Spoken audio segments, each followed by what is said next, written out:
सगुन सेता सानाम कोगे तो नेलेदा पे सेता सेता नोआ कसई गड़ा से हे याकनी दिनुम गी हिजुआ तिहिं हो दाड़ा बड़ाई हे एकना और नेलेदा पे तिहिया आबहावा अड़ी जोर कुआसा कदा इnye laha 15 khona 20 फुट हबी नेल नाम दाड़े कना तार लाहा दो एकदम के बांग नेलोक कना तिहिं दो भागी भागी रकम कुआसा कदा और रियाड़ हो भागी गी रियाड़ कना होला मकर संक्रांति दिन तापना से सकरात दिन तो जत्ता होड़गे सगुन सकरात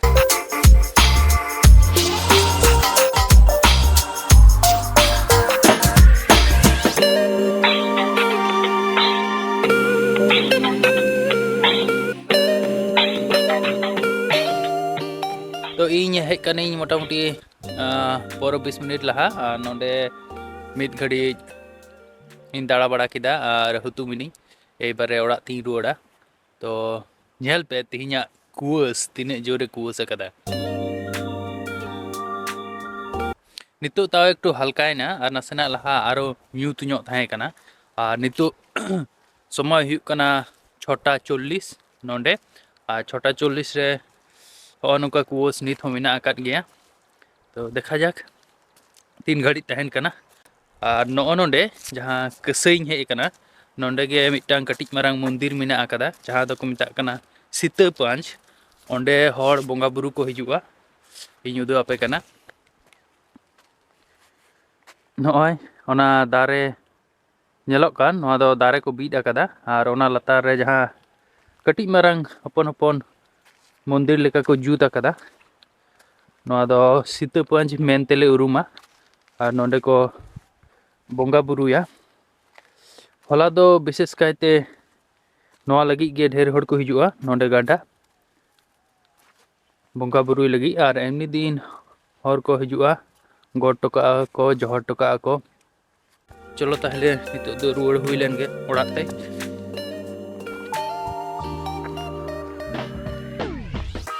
नेलेदा पे अति जोर को सकदा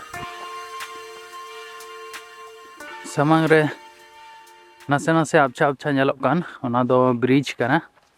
और इnye नोंडे खना मोटामुटी 50 मीटर संगी रे मेना कदा और एतो कुआस न्यूरुक कना जे 50 मीटर संगी रेना जिनिस हो बेस ठीक बांग ᱧᱟᱢᱚᱜ कना और ओना हो ब्रिज अड़ी मारांग मिटांग जिनिस इन कसई गडा रेना मिद धारे रे मिनिया और कसई गाडा हाना धारे हो बांग ᱧᱟᱢᱚᱜ कना तो तिहिं दो अड़ी जोरे कुआसा कदा सूर्य इन हेजना ब्रिज रेना नितो दो नेल काते पे बुझ दाड़ेया कना नॉय हाना दारे हो आबछा आबछा नेल ᱧᱟᱢᱚᱜ कना माने सुर खना दो ᱧᱟᱢᱚᱜ कना तबे संगिन खना दो बेस ठीक बांग ᱧᱟᱢᱚᱜ कना और नॉय पे नेलेत ओना दो ब्रिज रेना एहब रे से मुचाद रे जहाँ रकाबो जायगा ब्रिज चिता रकाब ओना नोआ ब्रिज रेना जुत बनुआ ओना गे जुत चालू कना ओना खातिर ते नोआ को जुत कदा जोजम धारे ओना चथा लेका को जुत कादा और नॉय लेंगा धारे को जुतिदा पुरो जायगा के लाव कदा को आको सुविधा मतो तो नोआ जहाँ ब्रिज मेना कदा नोआ दो आलिया कसई गड़ा चितान ते चलाक कना और काज चालुक कना नोआ काज हुई लेन खाय नोआ हर भागी गे व्यस्तोआ और पे नेलदा उनका जेसीबी ते को लाव कदा अच्छा जुत नेलोक कना ने पाइप को बिछाव कदा चितान को रकाब दादा आकुआ जहाना काजे लगी और नॉय ओनोते चितान खना ओना गड़ा नौका नेलोआ ओना जहां को गड़ा कदा नोडे हाना धारे जेमन चथा लेका को जुता कदा ढलई कते होइतो नोते हो उनका को जुता तो ना किछुटा को ला कदा तो गड़ा धारे एरिया तो दा उडुंगा कना अदो नोआ दो होइतो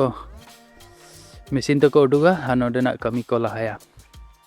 नॉय नेल पे ब्रिज रेना जहां नो नोआ एरिया नोंकाटा ते जहां गाड़ी रकाब रेना हर ओना हर जुत रेना गेको कुरुमुटुइदा आ लहा से नॉय नोनका नेलोक कान तो नोआ ब्रिज जुत लेन खान भागी गे सुविधा हुआ और ओना गड़ा ओना धारे अतु मिना आकदा उनते खुना दमे सब्जी को अगुई तहन तो विशेष कायते बर्षा दिन दो बंद तहन कान तहना जखन नोआ कसई गड़ा रेना दा पेरेज को कान तहना तो उनको को सुविधा बाकी नॉय नेल पे नोंकाटा ते गोटाय हासा को पुंजी कदा हर धारे धारे ते